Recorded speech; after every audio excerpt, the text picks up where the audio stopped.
Hello, I'm a creature from the blog, and creatures from the blog are excited to post on the correct day. So I got back from my trip on Saturday night, and yesterday I had classes again. It's been weird to be back at classes because I forgot how shitty I feel while I'm in classes. And we have visitors from Brandeis and Middlebury. From Brandeis, it's the head of study abroad and the head of the Hebrew department. And it's really hard to be with Hannah all the time and to feel like they're comparing me to her, even though they say, like, I basically told them that I feel really shitty about my Hebrew and that, like, it embarrasses me to have to, like, have them observe the classes.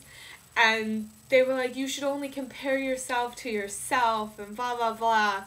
But still, like, when I can't answer simple questions and I sit there like, sorry, I don't know how to say it, I can't answer. Like, I feel like they think, number one, that I have the lowest self-esteem on the face of the earth, and number two, that I'm a fucking idiot. So, it's pretty embarrassing. But, what are you gonna do? So my trip followed the basic itinerary that I laid out. It was really fun. After going to the Dead Sea and Masada, which I don't really have anything special to say except that it's really fun to do that. We were here for Seder, and it was kind of weird. It was with Chabad, and so it was like a little strange. Didn't feel like I was participating in it. It felt like it was like happening around me. It was a little strange not to be with family and not to be doing the traditions I grew up with. Also, the food was like a little different than the food I would serve at a Seder, although the items on the Seder plate are always the same. So, yeah, I don't know. It was nice though, and it was nice to do it with friends. And then we went to Jerusalem on Sunday. It was Easter Sunday, but there's not really much going on, actually, and it's kind of disappointing to Christians, I feel like. There's stuff in the morning, there's, like, a parade and stuff, but I feel like a lot of Christians who live in Israel like to de-emphasize Easter because of its pagan roots. So it's not a big deal for the Israeli Christians, I feel.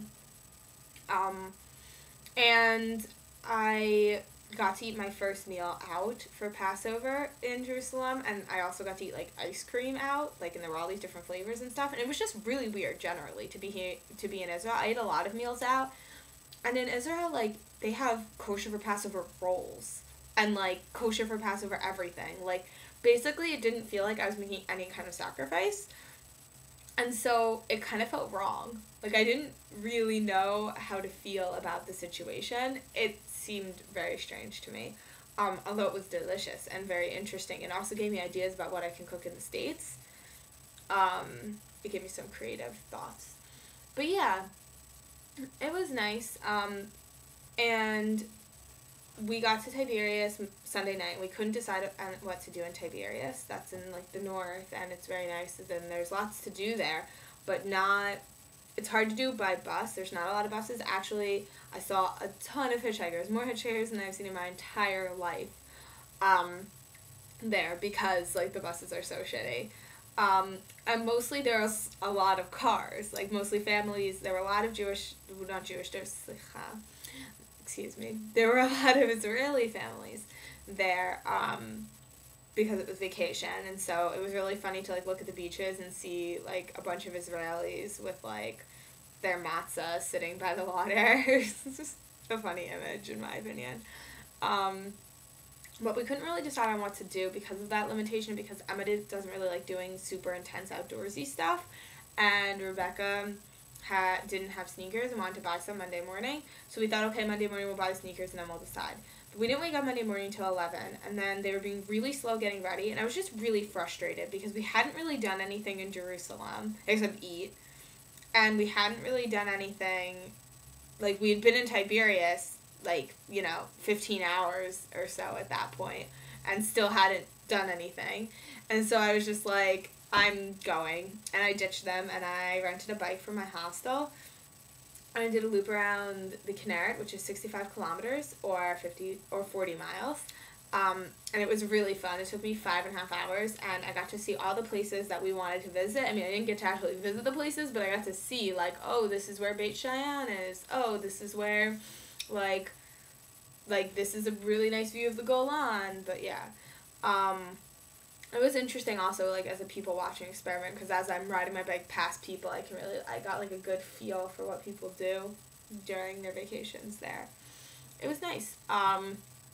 And when I returned, I found out that the creepy Arab owner of the hostel took bets with his partner who does the bike rentals that I wasn't doing the trip around the Canary, and if I was, that I wasn't going to make it around.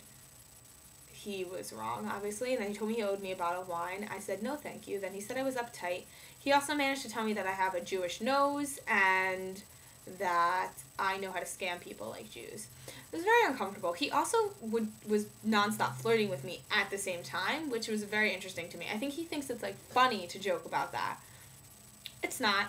And I also ran into a lot of people on my bike trip flirting with me, which I really don't understand because I was, like, red-faced and disgusting looking with, like, this ugly bike helmet. I don't really get it, but creepy. Israeli men are very creepy. That's really the moral of the story. So, yeah. I think that's enough about my vacay for now. But there are more fun stories if anybody's ever interested. I hope that I catch up with a lot of you soon. I haven't really spoken to anybody in a while because of my vacation. So, yeah, I love you all, and bye-bye. She ain't no holla back girl.